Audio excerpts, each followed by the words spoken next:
ವೀಕ್ಷಕರೇ, KGF 2 cinema box ಆಫೀಸ್ನಲ್ಲಿ mega success ಆದ ಬಳಿಕ rocking star fan Indian star ಆಗಿ ಹೊರಹೊಮ್ಮಿದ್ದಾರೆ. ಹೀಗಾಗಿ ಈ ಬಾರಿ ಬರ್ತ್ಡೇ ರಾಖಿ ಬಾಯ್ಗೆ ಸ್ಪೆಷಲ್. ಕೆಜಿಎಫ್ 2 ಬಳಿಕ ಯಶ್ ಸಿನಿಮಾವನ್ನು ನೋಡುವ ಪರಿ ಬದಲಾಗಿದೆ. ಲೆಕ್ಕಾಚಾರಗಳು ಬದಲಾಗಿದ್ದಾವೆ. ಈಗ ಕೇವಲ ಕನ್ನಡ ಸಿನಿಮಾ ಅಂತಷ್ಟೇ ನೋಡುತ್ತಿಲ್ಲ, ಕನ್ನಡ ಸಿನಿಮಾವನ್ನೇ ಗ್ಲೋಬಲ್ ಲೆವೆಲ್ಗೆ ತಲುಪುವಂತೆ ಮಾಡುವ ಗುರಿ ಇವರದ್ದು. ಹಾಗಂತ ಇದು ಇಂದು ನಿನ್ನೆಯ ಲೆಕ್ಕಾಚಾರವಲ್ಲ. ಕೆಜಿಎಫ್ಗೂ ಮುನ್ನವೇ ತನ್ನ ಭವಿಷ್ಯದ ಬಗ್ಗೆ ಸ್ಕೆಚ್ ಹಾಕಿದರು. ತಾವು ಅಂದುಕೊಂಡಂತೆ ಯಶ್ ಮುನ್ನಡೆಯುತ್ತಿದ್ದಾರೆ, ಅದಕ್ಕೆ ತಕ್ಕಂತೆ ಯಶಸ್ಸು ಕೂಡ ಸಿಕ್ಕಿದೆ. ರಾಖಿ ಬಾಯ್ ಅಂದುಕೊಂಡಂತೆ ನಡೆಯುತ್ತಿದೆ. ಯಶ್ಗೀಗ ಸಕ್ಸಸ್ ಸಿಕ್ಕಿದೆ, ಹೆಸರು ಬಂದಿದೆ, ಹಣ ಆಸ್ತಿ ಎಲ್ಲವೂ ಇದೆ.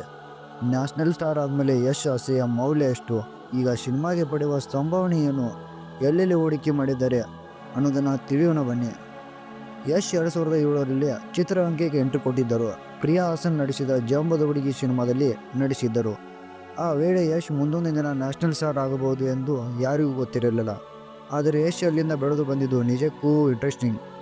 ಮೊಗ್ಗಿನ ಮನಸ್ಸು ಬಳಿಕ ಯಶ್ ವೃತ್ತಿ ಬದುಕೇ ಬದಲಾಗಿ ಹೋಯಿತು. Mister and Mrs Ramachari box ಆಫೀಸಿನಲ್ಲಿ ಧೂಳೆ ಎಬ್ಬಿಸಿತು. ಅಲ್ಲಿಂದ ಯಶ್ ಸಂಭಾವನೆಯಲ್ಲಿ ಏರಿಕೆಯಾಗಿತ್ತು. ಸ್ಯಾಂಡಲ್ವುಡ್ ಮೂಲಗಳ ಪ್ರಕಾರ ರಾಮಾಚಾರಿ ಸಿನಿಮಾ ಬಳಿಕ ಯಶ್ ಸಂಭಾವನೆ 6 ರಿಂದ 7 ಕೋಟಿ ರೂಪಾಯಿಗೆ ಏರಿಕೆಯಾಗಿತ್ತು.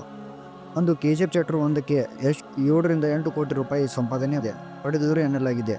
ಆದರೆ ಕೆಜಿಎಫ್ 2 ಸಿನಿಮಾದಿಂದ ಸಂಭಾವನೆ ಪಡೆಯುವ ಪರಿನೇ ಬದಲಾಗಿದೆ. ಕೆಜಿಎಫ್ 2 ಯಶ್ ಸಂಭಾವನೆಯನ್ನು ಪರ್ಸೆಂಟೇಜ್ ರೂಪದಲ್ಲಿ ಪಡೆದುಕೊಂಡಿದ್ದಾರೆ ಎನ್ನಲಾಗಿತ್ತು. ಕೆಜಿಎಫ್ 2 ಸಿನಿಮಾದಿಂದ ಯಶ್ ಭಾರಿ ಮೊತ್ತದ ಹಣವನ್ನು ಜೇಬಿಗೆ ಇಳಿಸಿದರು ಎನ್ನಲಾಗಿದೆ.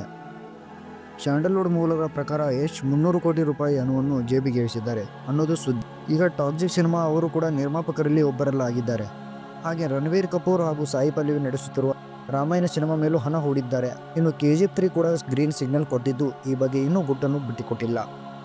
ಮೂಲಗಳ ಪ್ರಕಾರ ಯಶ್ ಬಳಿಕ 350 ಕೋಟಿ ರೂಪಾಯಿಯಿಂದ 400 ಕೋಟಿ ಮೌಲ್ಯದ ಆಸ್ತಿಯನ್ನು ಹೊಂದಿದ್ದಾರೆ. ಬೆಂಗಳೂರಿನ ಪ್ರತಿಷ್ಠಿತ ಏರಿಯಾ ವಿಂಡ್ಸರ್ ಮ್ಯಾನರ್ ಬಳಿ ಪ್ರೆಸ್ಟೀಜ್ ಗಾಲ್ಫ್ ಅಪಾರ್ಟ್ಮೆಂಟ್ನಲ್ಲಿ ಡ್ಯೂಪ್ಲೆಕ್ಸ್ ಅಪಾರ್ಟ್ಮೆಂಟ್ ಅನ್ನು ಹೊಂದಿದ್ದಾರೆ. ಇದರ ಬೆಲೆ 6 ಕೋಟಿ ರೂಪಾಯಿ ಎಂದು ವರದಿಯಾಗಿದೆ. ಹಾಗೆ ಹಾಸನದಲ್ಲಿ 70 ರಿಂದ 80 ಎಕರೆಯ ಫಾರ್ಮ್ ಹೌಸ್ ಅನ್ನು ಹೊಂದಿದ್ದಾರೆ. ಹಾಗೆ 88 ಲಕ್ಷ ರೂಪಾಯಿದ ಮೌಲ್ಯದ ಮರ್ಸಿಡೀಸ್ ಬೆಂಜ್ GLS, 70 ಲಕ್ಷ ಬೆಲೆ ಬಾಳುವ ಮರ್ಸಿಡೀಸ್ GLC, 80 ಲಕ್ಷ ರೂಪಾಯಿ ಬೆಲೆಯ Audi Q7, 70 ಲಕ್ಷದ BMW 520D ಕಾರು ಇದೆ ಎನ್ನಲಾಗಿದೆ. ಫ್ರೆಂಡ್ಸ್, ಈ ವಿಡಿಯೋ ಇಷ್ಟ ಆಗಿದ್ದರೆ ನಿಮಗೊಂದು ಬೆಂಬಲ ಇರಲಿ, ಸಪೋರ್ಟ್ ಇರಲಿ, ಒಂದು ಲೈಕ್ ಇರಲಿ.